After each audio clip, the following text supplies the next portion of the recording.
আসাম বিশ্ববিদ্যালয়ে আইন বিভাগে একজন আদিবাসী নাবালিকাকে যেভাবে যৌন নিগ্রহের শিকার হতে হয়েছে, আমরা এর তীব্র নিন্দা এবং ধিক্কার জানাচ্ছি। এটা ধিক্কার জানানোর ভাষা আমাদের জানা নেই যে কেন বারবার কেন্দ্রীয় বিশ্ববিদ্যালয়ের মতো ঐতিহ্যবাহী এই প্রতিষ্ঠানে এভাবে মহিলাদের যৌন নিগ্রহের শিকার হতে হচ্ছে। আর এবার তো একেবারে নাবালিকাকে, সেই নাবালিকাকে দিয়ে কাজ করানো হচ্ছে এবং আমাদের কাছে খবর রয়েছে বহু নাবালক নাবালিকাকে দিয়ে আসাম বিশ্ববিদ্যালয়ে কাজ করানো হচ্ছে। অবিলম্বে এর পূর্ণাঙ্গ তদন্তের ব্যবস্থা করতে হবে এবং উচ্চস্তরীয় তদন্ত,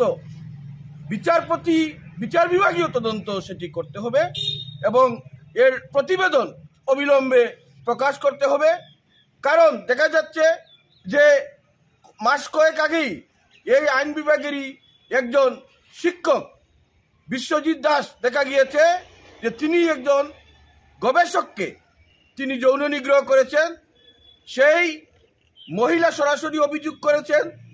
এর আগে এই বিশ্ববিদ্যালয়েরই একজন শিক্ষক, তার বাড়ি থেকে আরেক আদিবাসী মহিলা তিনি নিখোঁজ হয়েছিলেন। নেহা বাগচি, তারও কম বয়স ছিল এবং আজ পর্যন্ত তাকে খুঁজে পাওয়া যায়নি। আসাম বিশ্ববিদ্যালয়ে এই যে কুকাণ্ড চলছে, এর ব্যাপারে অবশ্যই প্রশাসনিক কর্তৃপক্ষকে দায়ভার নিতে হবে। আমরা মনে করি যে রেজিস্ট্রার পদে যিনি আসীন প্রদোষ কিরণ নাথ, তার বিরুদ্ধে বহু অভিযোগ রয়েছে।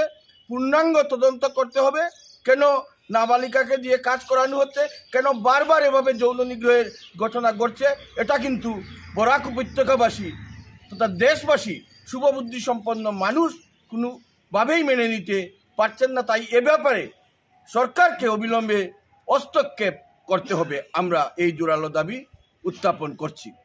যিকোনো খবৰৰ বাবে যোগাযোগ কৰক 7099017330 লগতে 7099017110 নম্বৰত।